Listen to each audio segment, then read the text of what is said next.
100 kilometre प्रति घंटे की स्पीड पकड़ सकती है, 180 किलोमीटर प्रति घंटे की रफ्तार से चल सकती है।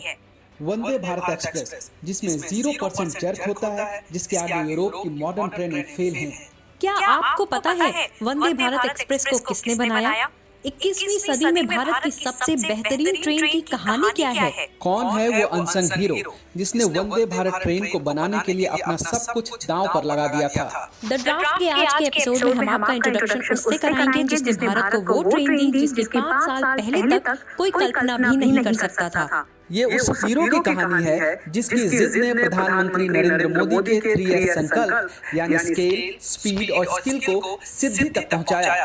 कहानी शुरू करें उससे पहले द ड्राफ्ट को अब तक अगर आपने सब्सक्राइब नहीं किया है तो सब्सक्राइब कर लीजिए। भारत की ड्रीम ट्रेन की कहानी 2016 में चेन्नई के इंटीग्रल कोच फैक्ट्री यानी ICF से शुरू हुई, जहां रेलवे का एक इंजीनियर एक मॉडर्न ट्रेन बनाने का सपना लेकर पहुंचा था, लेकिन उसके पास वक्त बेहद कम था। ये बात है साल 2017 की। दिल्ली में नरेंद्र मोदी की सरकार बने करीब 2 साल से ज्यादा हो चुके थे।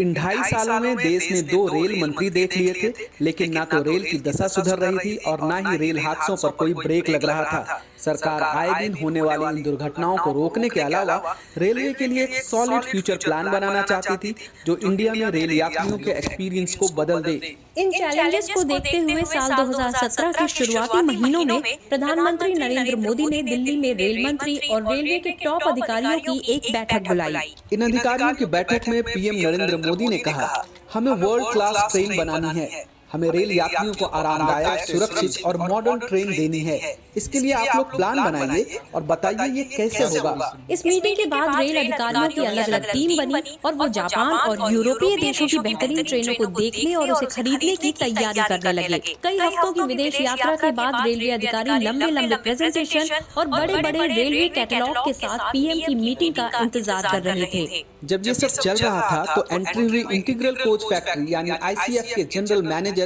सुधांशु मणि की। 1981 में रेलवे ज्वाइन करने वाले सुधांशु मणि 1990 से भारत में मॉडर्न रेलवे का सपना देख रहे थे। शायद अब वक्त आ गया था कि वो भारतीय पटरियों पर मॉडर्न रेलवे को दौड़ते हुए देखें। साल 2016 में ICF के जनरल मैनेजर बनने के बाद जब उन्हें ये पता चला कि देश में रेलवे के मॉडर्नाइजेशन की बात हो रही है, तो उन्होंने अपने यंग इंजीनियर्स की टीम से कहा, मैं मॉडर्न ट्रेन डिजाइन करना चाहता हूँ, क्या आप लोग मेरा साथ देंगे? उनकी ये बात सुनकर सारे इंजीनियर्स बहुत खुश हुए। सबने उनका समर्थन किया, लेकिन यहाँ कुछ डाउट्स भी थे। उन्होंने पूछा, रिसर्च और डेवलपमेंट के लिए पैसा कहाँ से आएगा? क्या हमें इसकी इजाजत मिलेगी?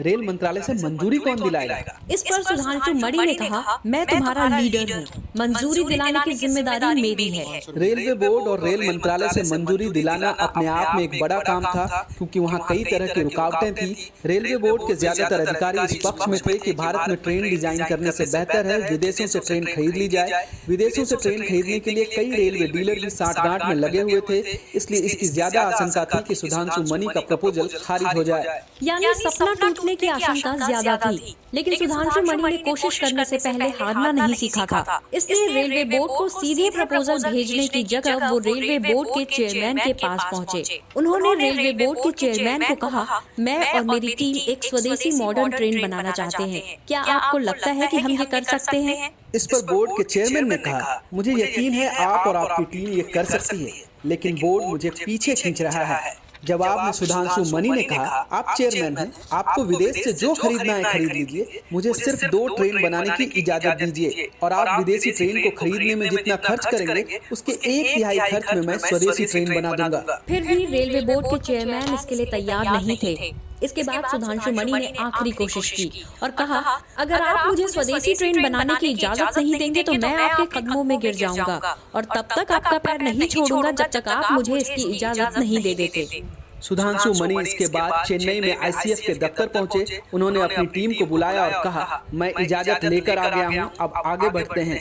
इस बात को सुनकर वहाँ सब खुश हुए, लेकिन कुछ लोगों के मन में सवाल थे। कुछ इंजीनियर्स ने पूछा, हम में ये करने की क्षमता है, हम नई मॉडर्न ट्रेन बना सकते हैं, लेकिन अगर हम फेल हो गए तो 200 करोड़ रुपए का प्रोजेक्ट है, नाकामी की जिम्मेदारी कौन लेगा? इस पर सुधांशु मणि ने कहा, अगर हम इस शानदार ट्रेन को बनाने में कामयाब हो जाते हैं तो इसका क्रेडिट आप लोगों को जाएगा, लेकिन अगर फेल हो गए तो जिम्मेदारी मेरी होगी। इसलिए आप लोग ये चिंता मत कीजिए और काम में लग जाइए। एक ओर आईसीएफ में पहली स्वदेशी मॉडर्न ट्रेन बनाने की तैयारी चल रही थी, दूसरी ओर दिल्ली में रेलवे अधिकारियों की एक टीम विदेशी कोच खरीदने की तैयारी कर पीएम मोदी से मिलने पहुंची। पीएम मोदी ने रेलवे अधिकारियों की पूरी बात सुनी और कह दिया, विदेशी ट्रेन नहीं, स्वदेशी ट्रेन बनाइए। ट्रेन ऐसी हो जो भारत में भारत के इंजीनियर बनाए और भारत की पटरियों पर तेज रफ्तार से दौड़ सके। पीएम की बात सुनकर रेलवे अधिकारी सकते में थे।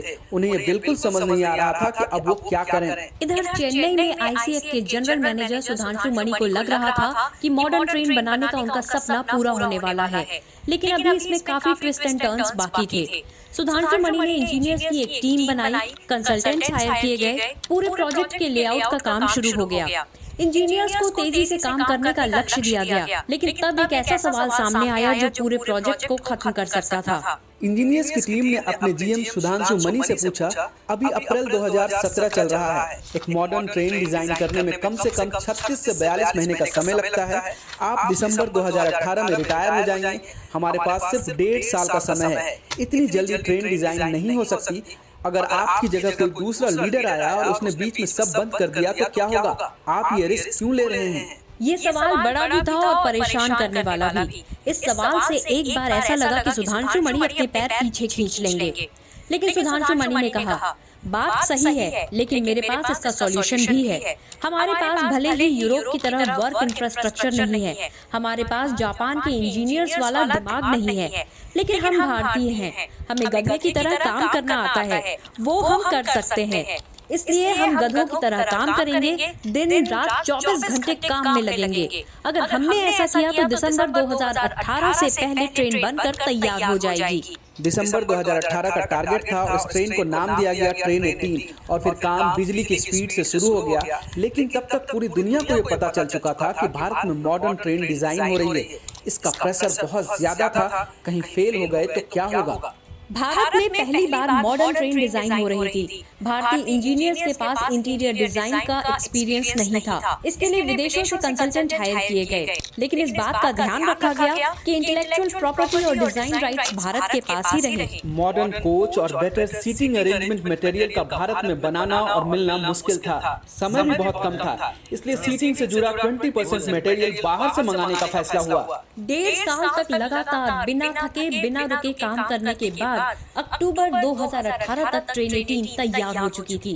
ट्रेन को पटरी पर उतारने से पहले कई राउंड की सिक्योरिटी चेकिंग हुई। स्पीड, ब्रेक और कंफर्ट के लिए इसे कड़े इम्तिहान से गुजरना पड़ा। और फिर 15 फरवरी 2019 को भारत की पहली ट्रेन 18 की शुरुआत हुई। नाम रखा गया वंदे भारत। दिल्ली से वाराणसी के बीच चली इस ट्रेन का शुभारंभ प्रधानमंत्री नरेंद्र मोदी ने हरी झंडी दिखाकर किया। ये मौका आईसीएफ और उसके जीएम सुधांशु मणि के लिए बेहद खास था। उनका एक सपना पूरा हो रहा था। वैसे ये सपना सिर्फ उनका नहीं, बल्कि 140 करोड़ भारतीयों का था जो भारत में मॉडर्न ट्रेन देखना चाहते थे।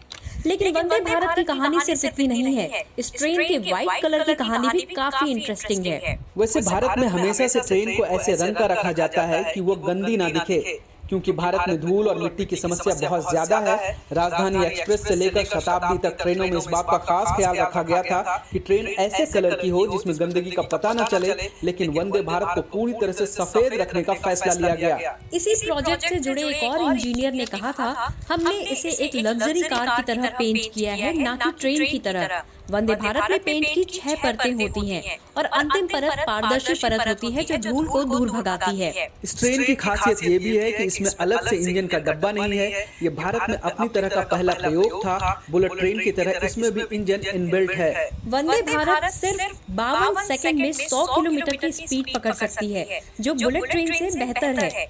वंदे भारत में यूरोपीय ट्रेन से ज्यादा कंफर्ट है। सबसे खास बात यह है कि एक ट्रेन 18 को बनाने के लिए 100 करोड़ रुपए का बजट मिला था, जिसे हमारे इंजीनियर्स ने सिर्फ 97 करोड़ रुपए में पूरा कर दिया। वहीं अगर इस ट्रेन को विदेश से खरीदा जाता तो 200 करोड़ रुपए खर्च करने पड़ते। कुल मिलाकर वंदे भारत एक्सप्रेस भारत को 21वीं सदी में मॉडर्न रेलवे का सबसे बड़ा गिफ्ट है और उसके हीरो हैं इंजीनियर सुधांशु मणि और उनकी टीम। सुधांशु मणि के बारे में आज भले ही कम लोग जानते हों, लेकिन उनके सपने ने भारत को रेलवे की नई ऊंचाई दी है। वंदे भारत एक्सप्रेस के चेयर कार वर्जन के बाद अब स्लीपर वर्जन की तैयारी हो रही है। अगले 3 साल में 400 वंदे भारत एक्सप्रेस को पटरी पर उतारने का प्लान है और जब ये ट्रेनें पटरी पर दौड़ेंगी तो भारत रेल यात्रा के नए युग में प्रवेश कर जाएगा। आपको हमारा ये एपिसोड कैसा लगा जरूर बताइए, कमेंट कीजिए। अगर आपको ये जानकारी अच्छी लगी तो दोस्तों और परिवार